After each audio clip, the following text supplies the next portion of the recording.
мамлекет тарабынан жеңилдетилген насыяны атка минерлердин туугандарынын, жакындарынын жана өздөрүнүн компаниялары алып жатат деген жөнү келтирген жайы бар эле. Андан кийин алдагы эл өкүлү муну жыйында дагы баса белгилеп айтты. Ал тургай Айыл чарба министринин орун басарына дагы бул тууралуу өзүнүн суроолорун берип өттү. Эми бул канчалык деңгээлде туура жана так, деги эле ал ошол кредиттерди кимдер, кандай жол менен, кайсыл компаниялар алып жатат, деги эле аны алдыбы, бул иштин деги эле өңүтү кандай деген суроолор арбын. Биз сиздер менен дал ушул теманын тегерегинде 40 мүнөттүн алкагында талкуу кылмакчыбыз. Биздин студиябыздын коногу Эмилбек Аптагаев, коомдук ишмер. Саламатсызбы агай? Ал эми Венера айым Кыргыз Республикасынын Айыл чарба министрлигинин агро өнөр жай комплексинин кластердик өнүктүрүү башкармалыгынын жетектөөчү адиси. Саламатсызбы? Студиябызга кош келиптирсиздер. Убакыт бөлүп атайын келгениңиздерге. Алды менен ушул талкууну улантуудан мурда кыскача Элвира Сурабалдиеванын кайрылуусун көрүп алалы, андан соң эфирибизди улантабыз. Конфликт интересов, что такое, Конечно, знаете? знаем. Вот здесь по списку я как минимум вижу несколько компаний, которые принадлежат членам правительства, членам, депутатам Жогорку Кеңеша. Вы же проверяли. На каких сами. критериях вы отбирали, да, ошончу мен сурап да? Хорошо, это я сказал критерии по формированию кластеров. Теперь по агрегаторам самим. По Первое, конфликту интересов есть моральные какие-то критерии, да, прежде чем отбирать компании, Конечно, которые принадлежат? Сиз менен жаңы эле коллегам сизге чейинки спикерге замечание кылган да? Субординацию соблюдайте деп. Мен сөзүм бүтө электе эле жооп бербеңиз мага. Не нервничайте. Но есть здесь в принципе какие-то есть, мындай облика морали деген никто не отменял. Биякта компаниянын белгилүү инсандардын фамилияларында мындай өзүндө болбосо деле биздин өкмөт мүчөлөрүнүн компаниялары жүрөт. Биздин Жогорку Кеңеш депутаттарынын компаниялары жүрөт. Ошон үчүн мен сурап атам, жөнөкөй фермерлерге шанс берилдиби деп, могу тизмени азыр мен соцсеттерге илип, сиздер ушул маселе боюнча билесиңерби десем, биякта деген азыр коллегам сурабадыбы? Кичи мекенден бирде компания жок деп. Сиз айтып атасыз, сайтта барып карап алгыла деп. Мен ойлойм, фермерство менен алек болгон биздин жарандарыбыз, айыл чарба менен алек болгон жарандарыбыз, алардын интернет отуруп алып туруп айыл чарба министрлигинин соц тармагын мындай аңдыганга убактысы жок. Билбейм, мен оюмча кредит вообще албай эле койгон жакшы болуш керек. Эми чарбачылык кылган депутаттар болсо алса болот болчу экен, ал закон боюнча кандай болот ошол жагын карап да. Көз карашым жакшы эле улам, элге жардам берип атат. Биринчиден көпчүлүк элдерге эле көңүл буруш керек го дейм. Болбойт деген ойдо өздөрүнө. Өзлөрүнө ылайыктап чыгарган эле закон окшойт деп ойлоп калдым. Эми алар да өзүнүн деле акчалары каражат жөн эле койсо деген ойдо да.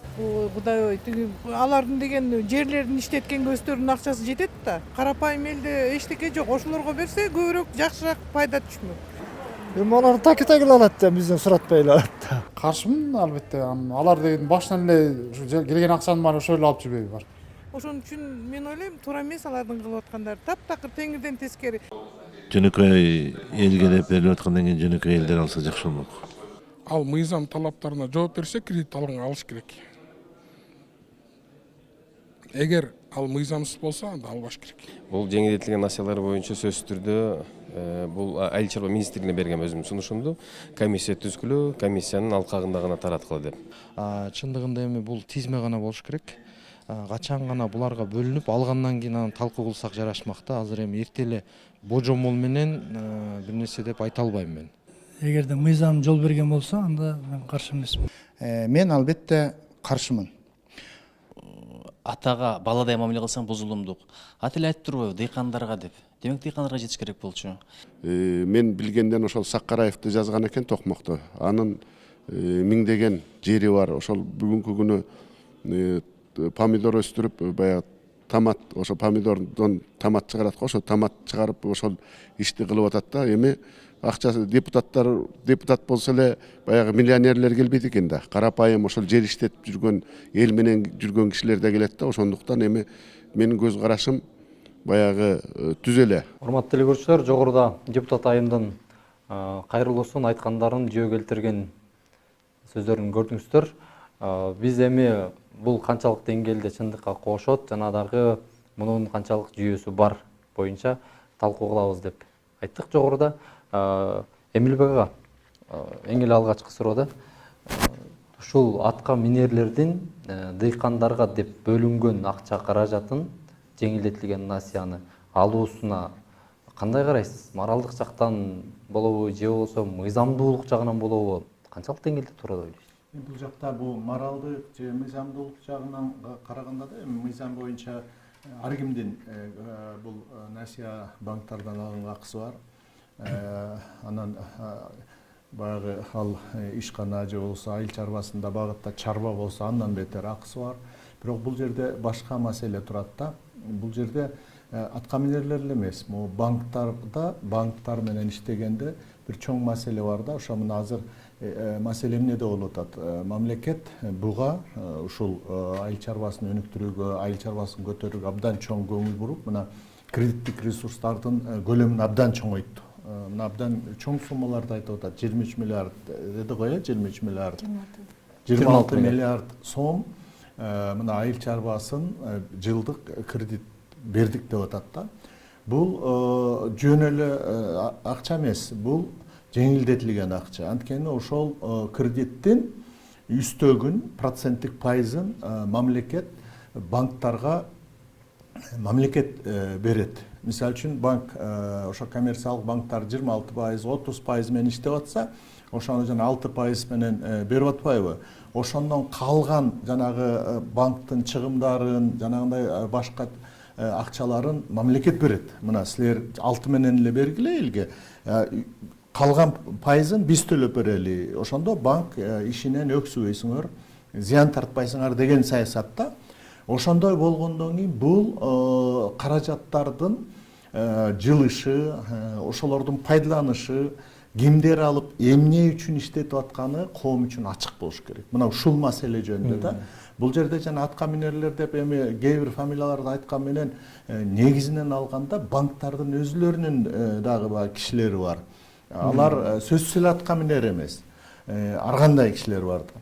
Бул маселени мен мындай кененирээк айтып бере турган болсом, 14 же 15-жылы ошол кезде дагы ушундай эле саясат болгон. Анан РСК банк, Айыл банк, анан KCB банк аркылуу ошо 9% менен деп жеңилдетилген кредит 7 миллиард, по-моему, ушундай 7 миллиарддын тегерегинде берип атабыз деп бу өкмөттө көп айтылганда, мынакей биз абдан көңүл буруп атабыз деп. Анан мына ошол кезде мен Ысык-Көл областында жетекчи элем.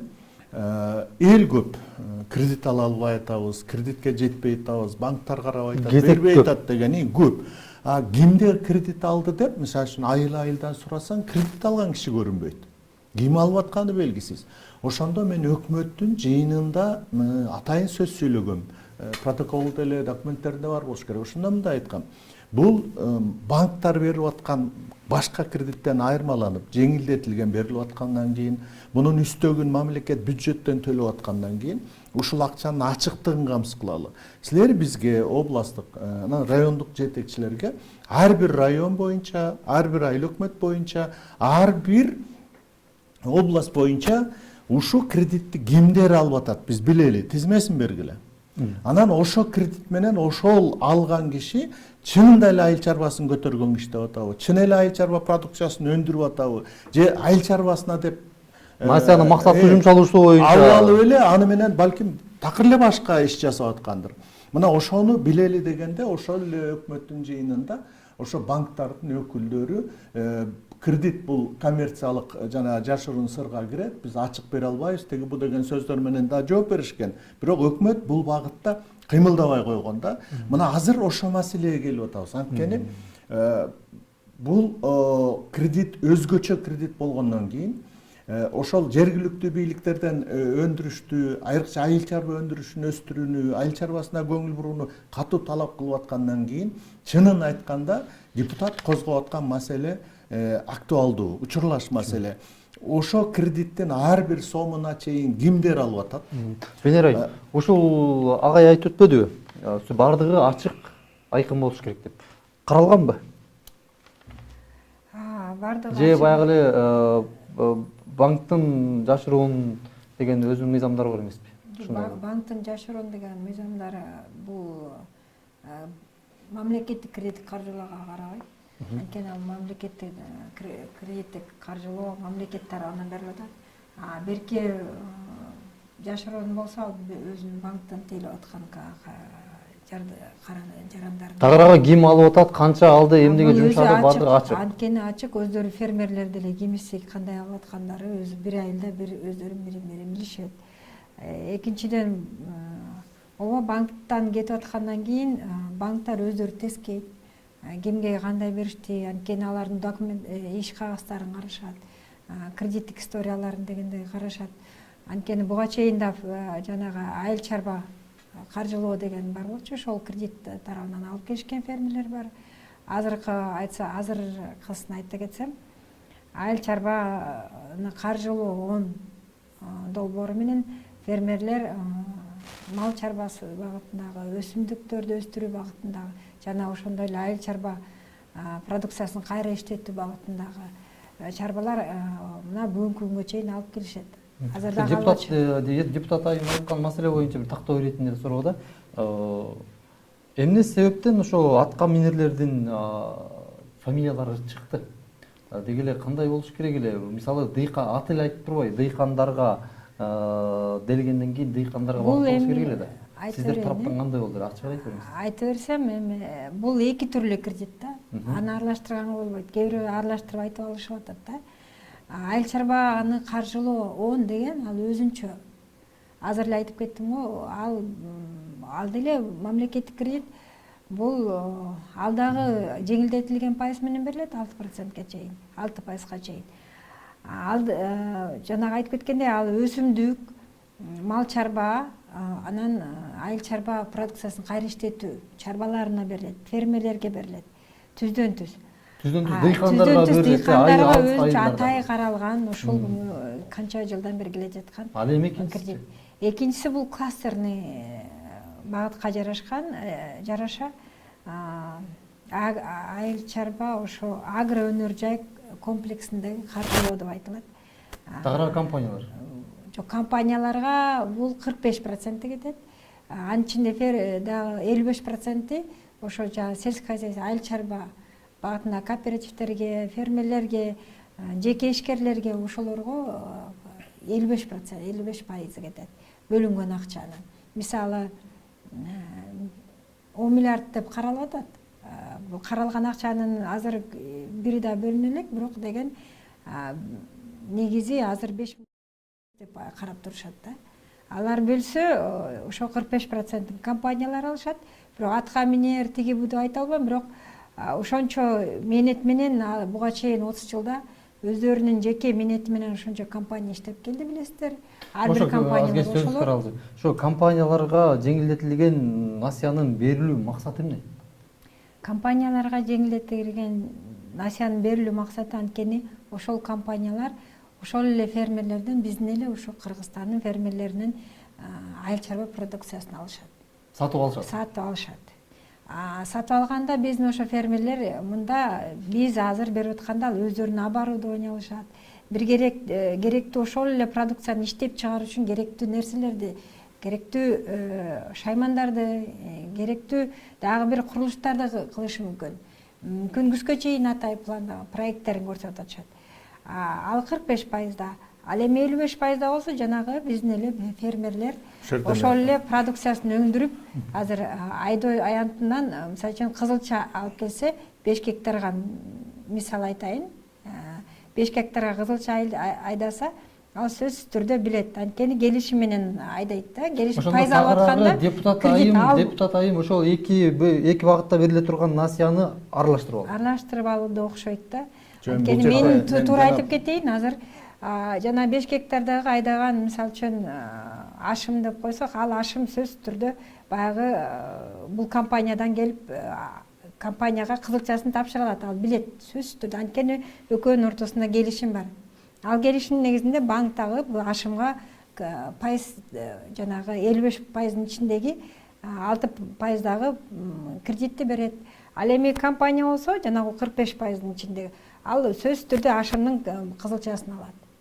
Ошентип экөө кошумчалагым келет да, могу атка минер деп эле мындай баса белгилей берген болбойт да. Анткени мына жөнөкөй эле мисал, мына азыр айыл чарба министрлиги боюнча болуп атпайбы, мына министр мен жакшы билем, чарбачыл, өзүнүн жакшы фермердик чарбасы бар. Рейна Генч деген көп тармактуу жакшы малы бар, уйдун жаңы породалары. Буга чейин да чоң кредиттер менен иштеп, чарбасы кеңейип келатат да. Мисал үчүн азыр атка минерлерим үчүн кредит алат деп, анан эмне үчүн мисал үчүн ошол эле министрдин чарбасы кредит албаш керек. Анткени мен мисал үчүн берет болчумун ошол эле чарбага. Анткени ал чарба туура айтып атат. Буга чейин иштеп өзүнүн баягы натыйжалуулугун көрсөтүп келген чарба. Азыр болсо ошол дагы бир проект менен дагы бир нерсесин чоңойтобуз. Же болсо ошол кайра иштетүүчү бир кошумча өндүрүш коебуз. Же болсо ошол эле мисал үчүн 500 уyu болсо дагы 1000 баш уюга чейин жеткирип сүттүн өндүрүлүмүн көбөйтөбүз, эттин өндүрүлүмүн көбөйтөбүз деген проект болсо эмне үчүн бербеш керек? Ошон үчүн могу атка минер деп эле жанагы тизмеден кээ бир фамилияларды алып басым кыла беришке мен негизинен каршымын да. Анткени атка минери болобу, атка минбеси болобу, чиновник эмеспи, башкысы чарбанын бар болушу. Анан ошо чарбага берилген кредиттик насиянын, акчанын ошо чарбанын максатына ылайык жумшалышы, натыйжада биз Кыргызстанда айыл чарбасынын көтөрүлүшү, айыл чарба продукциясынын өндүрүүнүн өсүшү да мына ушул максатта. Бирок бул жерде бир жагы бар, мындай көңүл буруп айыл чарба министрлиги дагы өкмөт да карай турган. Анткени бул бутуна туруп калган чарбалар. Өзлөрүнүн чоң обороттук акчалары бар да. Бирок бутуна тура эле өзү эптеп баягы жылдан жылга баш аягын жыйып келаткан майда дыйкан чарбалар бар да, жеке чарбалар бар. Мына ошолорго кредиттин жетимдүү болушун, ошолор кредитке жетип, аларга көп акчанын кереги жок. Майда акча менен иштейт, бирок баары бир түрткү ошолорго жетимдүүлүктү камсыз кылуу жөнүндө сүйлөшүш керек да биз.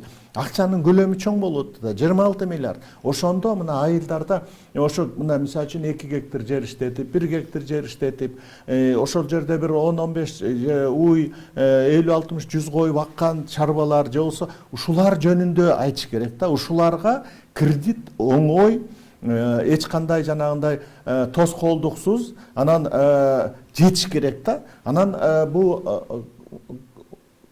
азыркы саясатта мына өзүм байкаган нерсе бир жактуу болгон чечимдей бар да. Мисалы үчүн жанагы жер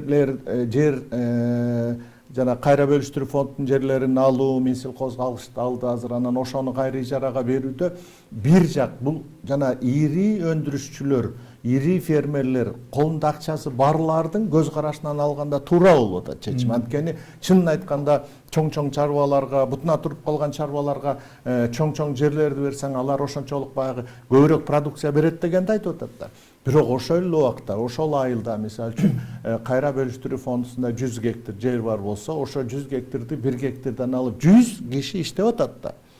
Биз айтып атабыз азыр 100 гектарды алышыбыз керек дагы, анан конкурс менен берели деп 100 гектарды бир эле чоң чарба алып коюш мүмкүн. Ошондо жана 100 киши ушуга чейин 1 гектардан алып ошол жерге бедесин өстүрүп, арпасын өстүрүп, окатын кылып аткан кишилер эмне кылат дегенге жооп жок болуп калып атат да. Бул кредитте деле ошондой. Биз урматтуу телекөрүүчүлөр, Эмилбек аганын сөзүн улай, ошол депутаттардын, ошол эле карапайым элдин ушул темада ою кандай болду экен угуп көрөлү. Минсельхоз өзү бул кластердик өндүрүштүк компанияларды ассоциацияга тапшырма берип, өзүңөр түзгүлө, бизге өндүрүштүк, экспорттук жөндөмү бар компанияларга биз жардам беребиз деп программа кабыл алган. Бул президенттин программасы, бул абдан туура, бүт мамлекетте ошондой. Анан ушул жерден мен көтөргөнмүн. Кийин биз укканда айтканбыз, калыс бөлүшсүн деп. Биринчиден компанияда иштеген адам болуш керек, жумуш орун түзүш керек, сөз экспорттук келишим болуш керек, фермерлер менен түзүнүктүү келиш керек деп биз талап койдук. Биз алардан критерий болуш керек, жобо так болуш керек деп ушул жерден мен да айттым. Себеби кээ класстерлерге кирбей калган бал деген класстерлерге ошол толук болсун деп айтатабыз. Бул жерде 10 миллиард сом каралган, 10 миллиардтын 6 миллиарды фермерлерге, анан фермерлер сиз мына немесе фермерлер товар сүт өндүрсө же картошка, пияз, помидор өстүрсө, аны каяка тапшырат? анан өндүрүш компания тапшырат. Бул атайын бөлгөн өндүрүш компания жардам беребиз деп. Өндүрүш компания Кыргызстан аз. Ушу 4 миллиарды биз 4 миллиардты бөлгөнү биз комитеттен карап, мен көтөрүп, буну калыс иштеген гана жумушчуларын түзгөн, экспортко келишим бар компанияларга адилет бөлсүн деп биз ушуну карап атабыз. Анан кимдин компаниясы мен билбейм. Эми Кыргызстан кичинекейбиз да. Ар эми тууган компаниясы окшойт. Ал кебат эмес. Кеп ошол Кыргызстандын продукциясын экспорт чыгарып, бул Кыргызстан чыгат деген компаниялар жөнөмдүү компания бөлүнсүн деп, адилет бөлүнсүн деп биз талкуулап атабыз. Мен Урматтуу эле көрүүчүлөр, жогоруда депутаттардын жана карапайым элдин оюн угуп көрдүңүздөр.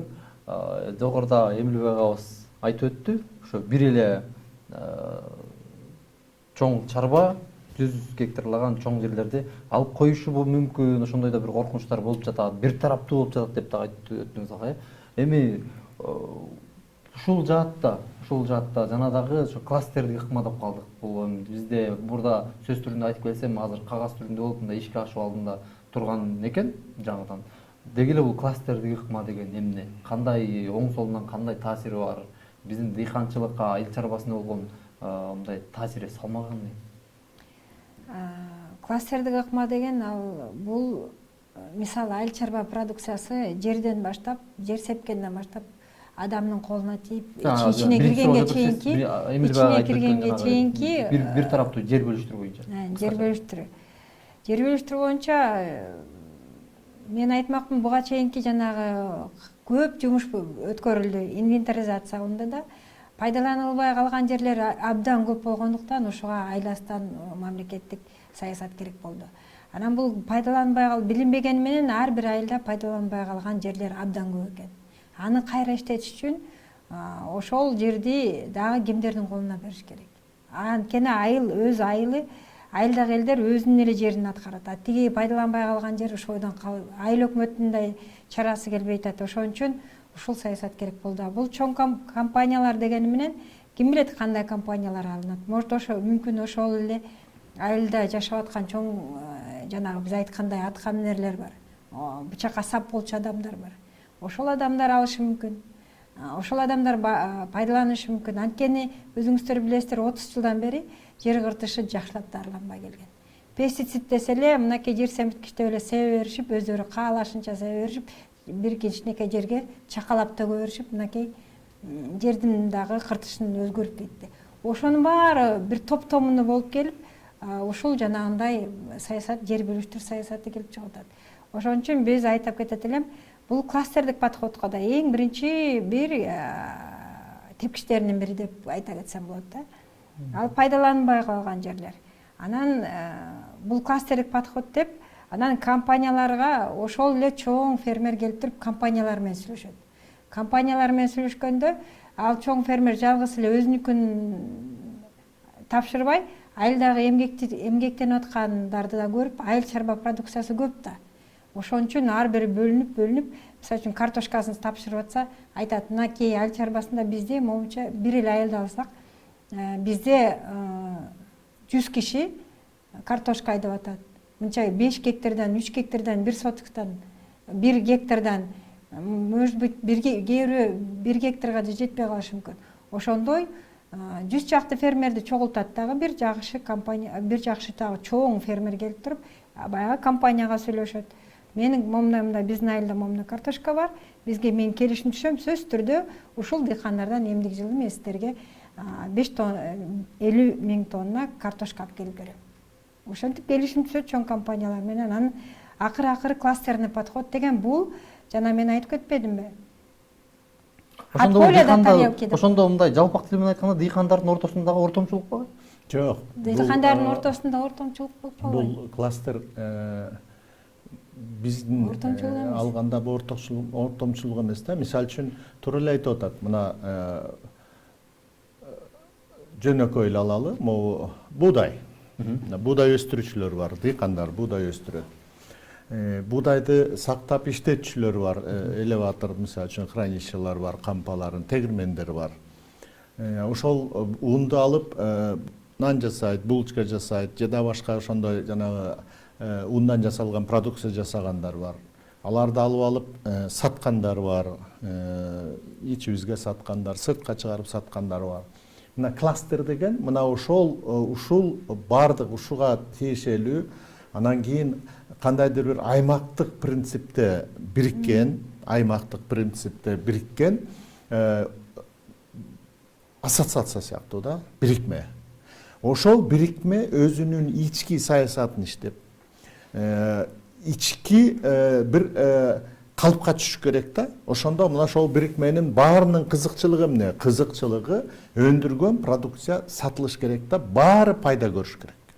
Өндүргөн продукция сатылбай калбаш керек. Сатылса жакшы баада сатылыш керек. Ошондо дыйкандан баштап бүт баары тең пайда көрөт да.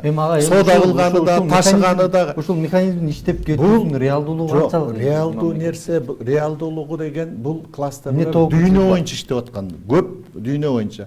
Советтер Союзу убагында деле бар болчу. Ал кезде кластер деген сөз жок болчу, бирок аймактык өндүрүш соода бирикмелери деген бар, өндүрүш бирикмелери деген бар болчу, же болбосо агро өндүрүштүк бирикмелер деген бар болчу. Ушунун баары эле кластер деген сөз да. Мисалы үчүн агропромышленный комплекс или Чуйско-Сыкульский территориальный агропромышленный комплекс деген сыяктуу нерсе. Мына ошонун өзү кластер. Баарын бир саясатка бириктирүү. Ошондо эмне болот? Мисалы үчүн жанагындай договор эмес, бири-бирин келишим менен издебейт.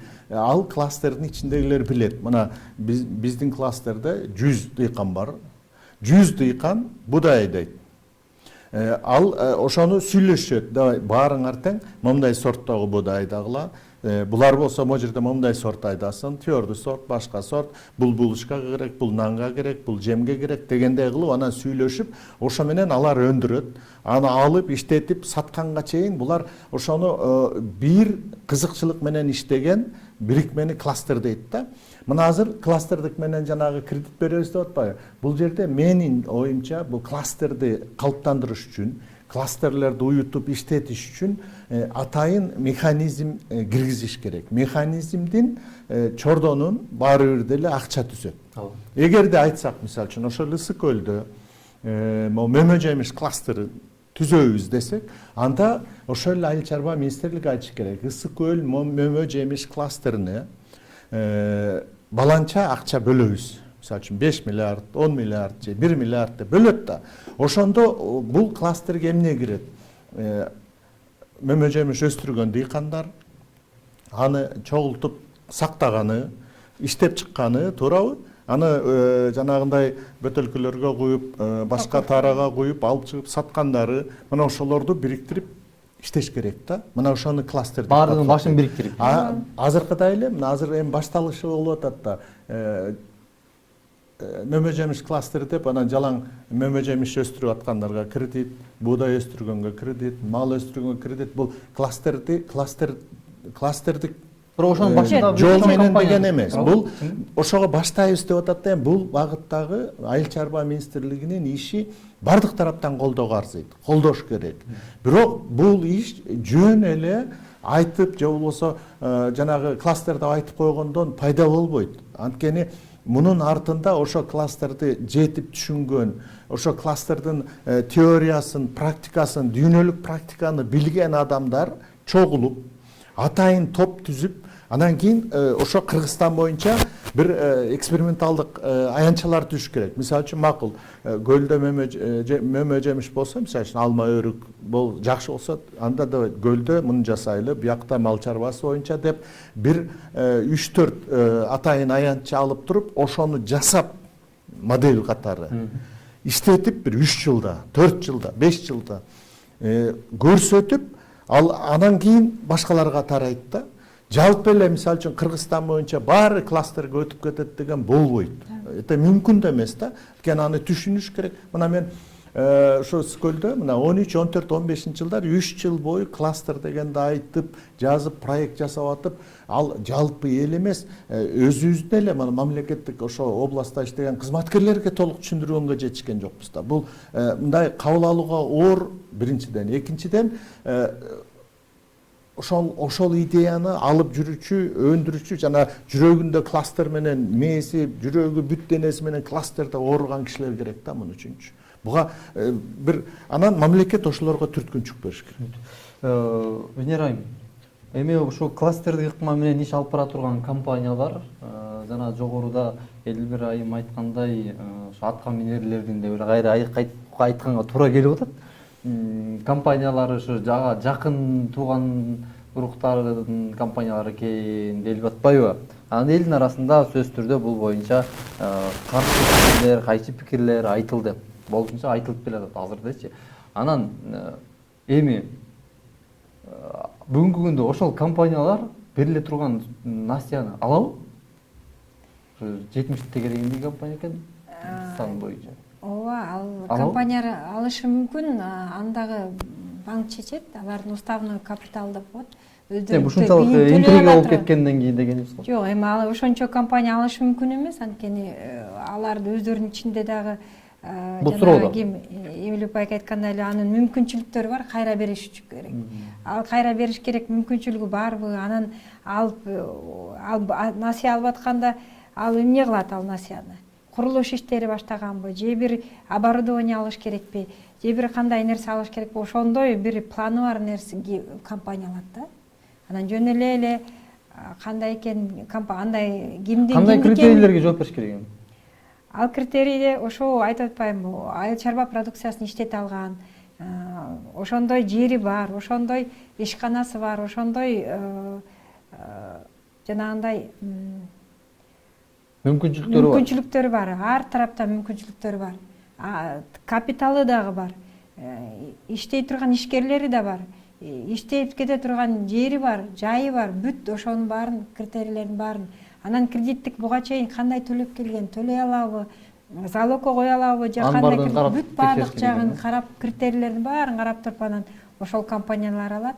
Анан тизменин баары ала калат, же мынча ала калат деген ал туура эмес пикир болуп калат. Эми кошумчалайм мындайда, ушуну азыр сиз айткандай ким мүмкүнчүлүгү болсо алат деп тыштап койбой турган иш да. Бул боюнча деле тажрыйба бар. Мисалы үчүн мына ошол эле мындан 20-25 жыл мурда жана жакырчылыкка каршы күрөш, жакырчылыкты жоюу аракет программасы деп башталганда, могу кредиттик түзүмдү ирекке салуу, кредиттик түзүмдү баягы ордуна коюп мындай иштетүү боюнча чоң саясат болгон.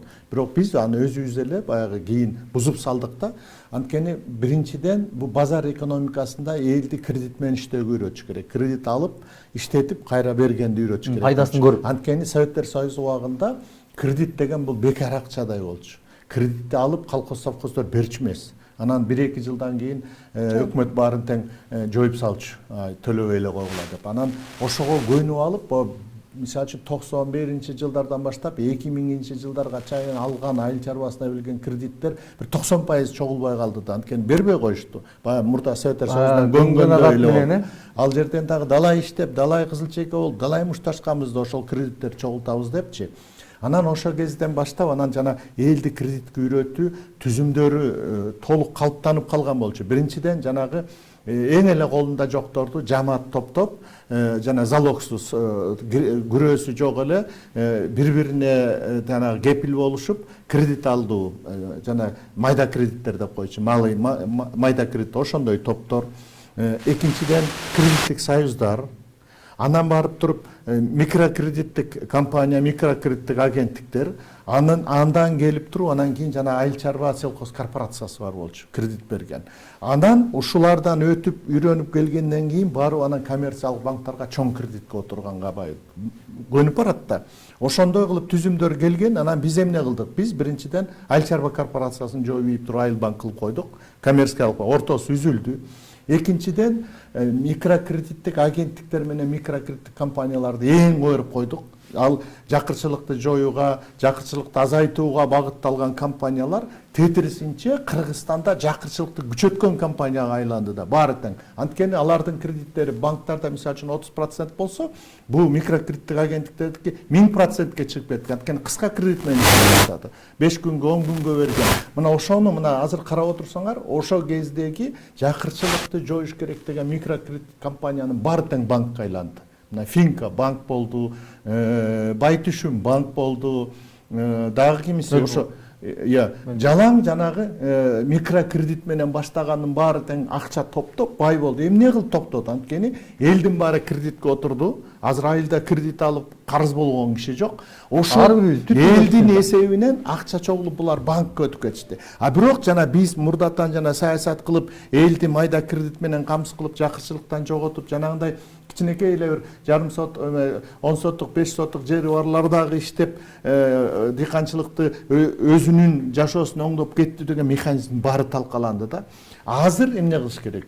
Жана кредитти алың болсо ала бер дебей жанагындай тигилер эле алып кетти, анан атка минерлер алып кетти деген болбош үчүн жерлерде кайра башынан уюштуруу иштери жүргүш керек. Ошол эле эчтекеси жок дыйкандарды чогултуп окутуш керек. Бизнес жанагы банк менен иштей документация проектлерин жасаганды окутуш керек. Ошолор үчүн жасап бериш керек. Андай ишти да жасаганбыз. Ошол окууну бүткөндөн кийин мисалы үчүн 20-30 дыйканды окутсаң 10-15 күн окугандан кийин ошол жерден чыкканда ар кимиси өзүнүн чарбасы боюнча даяр проект менен чыгыш керек. Барып банкка эле өткөргөндөй болуп. Анан ошол ар бирин ошол окуткан топту андан ары карай колунан жетелеш керек. Мына кредит алдыңбы? Аласың. Мына бул банктан алдың сен. Аздан эле алат. 100 миң, 200 миң, 500 миң, миллион. Мал деп алганың, кана малың, бактыңбы, баккан жоксуңбу? Же болсо малга деп алып алдың дагы балаңды үйлөнтүп, же машина алып алдыңбы дегенге чейин көзөмөл керек да. Эгер андай көзөмөл болбосо, ал атка минер алабы, атка минбес алабы, же болсо жөнөкөй киши алабы, бул 26 миллиард деп мына президент баш болуп, ушунча күч менен башка жактардан бөлүп айыл чарбасына деген кредиттин натыйжасы жок болуп калат да. Кептин баары ушунда да. Маселенин баары ушунда экен да. Эми жана агай айтып өткөндөй эле ушул макул. Насыяны мындай майда дыйкандардан баштап чоң компанияларга чейин бердик дейли. 26 миллиардты таратып бүттүк. Айыл чарбасын көтөрүүгө боюнча аракет кылып атабыз дейли. Эми аны дагы баягы көзөмөлдөш керек да. Көзөмөлдөө жагы кандай болот? Балким күч органдары дагы сиздердин ишке катышат. Көзөмөлдөө жагы. Биринчиден ошо кредиттин агай айткандай максаттуу жумшалып атканды боюнча. Максатты жумшалып атканда ооба туура айтасыздар. Биринчиден суммасын айтып коет элем. Ошо 26 миллиард айыл чарба багытындагы иштерге берилип атат да, каралып атат. Берилген да жок, каралып атат да. Анын канча дагы миллиардтары берилип, суу тармагына иштетилип атат. Дагы көп нерселерге иштетилип атат. Экинчиден кредиттик сумма болсо 10 миллиард да. 10 миллиард агроэнергия комплексинин кредити ал 10 миллиард. 10 миллиард бирок каралган, бөлүнүп колдорго жете элек, дагы банктарга да жете элек. Экинчиден, үчүнчүсүдөн буюрса ошо Кудай буюрса берилип калса, көзөмөл сөзсүз түрдө ар тараптан болуш керек. Айыл өкмөттөн, айылдагы адамдардан баштап, айыл өкмөттөн баштап, райондук администрация, жанагы облустук администрациялар, министрликтен бөлүмдөрү, ар бир министрликтен ошого райондордогу, облустардагы бөлүмдөрү, биздин ар бир министрлик ошол айыл чарба багытындагы кредит болуп аткандан кийин. Анткени биз да кызыктарбыз, эмки жылы канча кредит алат болду экен. Мына быйыл 2000 фермер алса, эмдиги жылы канча фермер алат? Алар кантишет, кантип пайдаланат? Буга чейин да жана Эмилбек айткандай окуулар өткөрүлүп кеткен. Ал окуулар сөзсүз түрдө өткөрүлүш керек. Биринчиден ошо кредитти кантип пайдаланыш керек? Ал кредитти пайдаланыш үчүн жанагындай айткандай проект кичинекей чакан болсо да өзүнүн проектисин жазып келиш керек. Ал жазып келгенден кийин ошол проект менен колдонду же башкача колдонду. Ал мал чарба деп алып мүмкүн картошка эгип койду. Же картошка эгем деп алып un кой сатып алды. Ошонун баары көзөмөлдөнүш керек. Анткени ал механизмдери сөзсүз түрдө ар бир берилген кредиттен баштап жогоруда айтып өттүңүз да. Азыр банктар бул негизи азыр банктар көзөмөлдөп атат. Анткени өздөрү кредитти кайра кайтарып алыш керек да. Бул азырынча берилип аткан акча банктардын акчасы. Ошон үчүн алар өздөрү кызыктар. Аягына чейин берилип, алар да кызыктар. Жана жогоруда айтып өттүңүз да, ошо 26 деп атабыз, бирок анын ошо бир тобу каралган. Ал акча бериле да элек, бөлүнө да элек дедиңиз да. Ошондо биз арабалдын алдында жүгүрдүк бага? арабанын алдынан жүгүрүп эле берилелик акчага эле ала элек лотереяга урушуп аткандай болуп атабыз да. Аялым менен кечирип коесуздар, ушул моментте айтыш керек болуп калат. Ала элек лотереядан аялым менен экөөбүз урушуп кеткенде болуп. Бирок бул жанагы мамлекеттик кредиттик подход кластердеги мамлекеттик кредиттин каралышы керек болчу мындан бир канча жыл мурун эле, жок дегенде 10 жыл мурун. Азыр эми ушул жыл каралып атат, буюрса эми берилип калса, Кудай буюрса деп туралык. Аябай компаниялар ынтызар, компаниялар өздөрү келип атат. Кээ бир компанияларды биз ушундай кластер түзүлүп атат, келиңиздер десек, жок, мен кредитти жөн эле калашымча алып алам. Сиздер бизди кыйнабай эле койгула дегендей сөздөр болгон. Анткени биз түшүндүрүп, окутуп, үйрөтүп, ар бирине кээде телефон менен чалып алып түшүндүргөнгө туура келип калат. Анткени келе албай калышат баары. Кээ бирөө онлайн кылып атабыз. Мынакей министр биздин өзүнүн айыл чарба министрлиги башка онлайндан түшүндүрүү болуп атат. Бул компаниялар эми чоң ишкерлер, чоң жактар дегендей аларга түшүндүрүү иштерин жүргүзүп атыптыр, окуттуулар өткөрүп атыптыр. Ал эми ошол эле дыйкандарга Дыйкандарга ошо биздин жанагы райондогу башкармачылыктар бар, ошолор аркылуу берилет. Бирок азыр пландаштырып атат, дыйкандарга сөзсүз түрдө окуу жүргүзүлүш керек, анткени азсыз болбойт. Буга чейин жана айыл өкмөтү дагы сөзсүз түрдө айыл өкмөтү дагы акимиаттар. Эмилбек, эми биз ошо Кыргызстан ошо кризистен чыгуунун бирден бир жолу деп ошо дыйкан чарбасын, мал чарбасын көтөрүүнү көздөп атпайсызбы? Анан дагы ата мекендеги өндүрүштү көтөрүүнүчү. Анан кыскача эфирдин жыйынтоо четинеги сиздин оюңузча кандай болгондо бир жолго коюлуп бир жылуулар болот?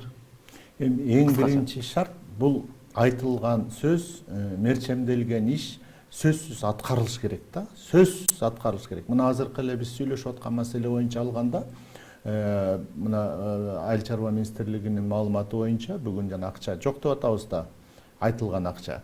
Мунун өзү быйылкы жылкы айыл чарбасын көтөрүүгө болгон иш аракеттер толугу менен аткарылган жок деп эле айтсак болот. Анткени мына майдын 15-inde айдап себүү иши толук бүтөт. Ал эми мал сатып алам дегендердин баары уже мал мындан ары элде эле сатпайт. Анткени азыр көк чыгып калды, малды баккан кыйын эмес. Мал негизинен алганда февраль-марттарда сатып алынат. Ошон менен бүгүнкү күнгө быйылкы жылга 22 жылга айыл чарбасын өстүрүүгө бөлүнгөн акчанын эч кандай салымы болбойт. Эч кандай салымы болбойт. Анткени бүттү да. Эмне эсепсең ошону оросуң да. Малды сатып алып жайлоого берсең, күзүндө келип сатып ем дегендердин баары тең. Азыр мал жок.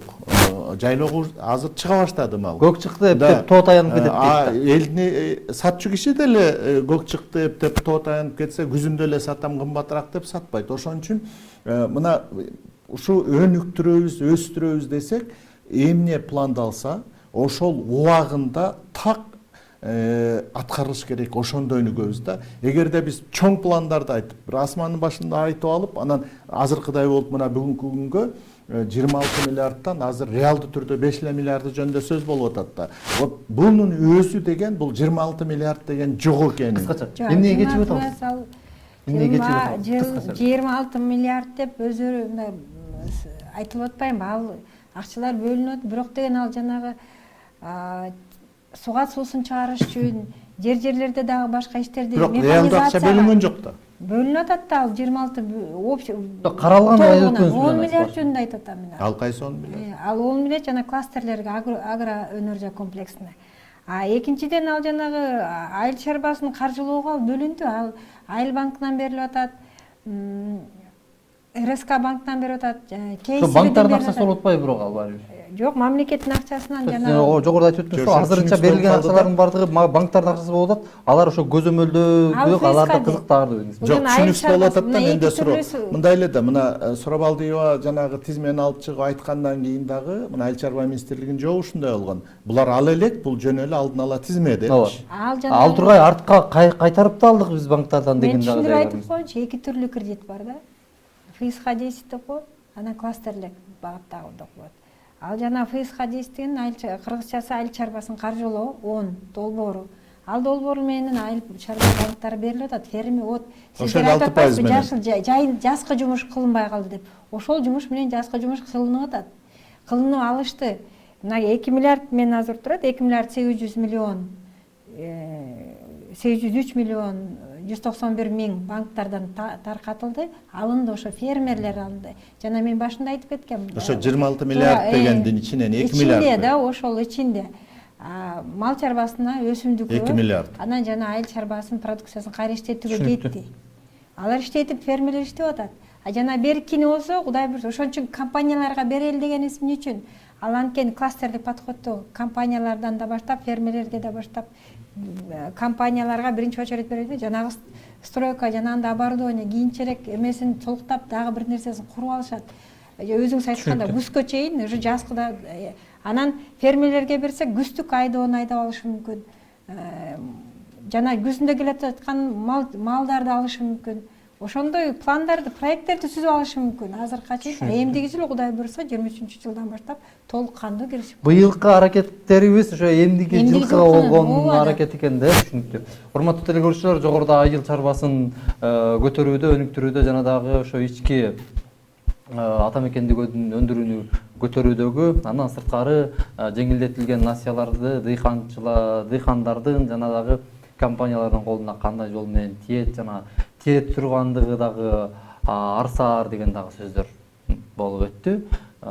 Жана дагы мындан сырткары депутаттардын айтып чыккандыгы боюнча дагы сөз болду.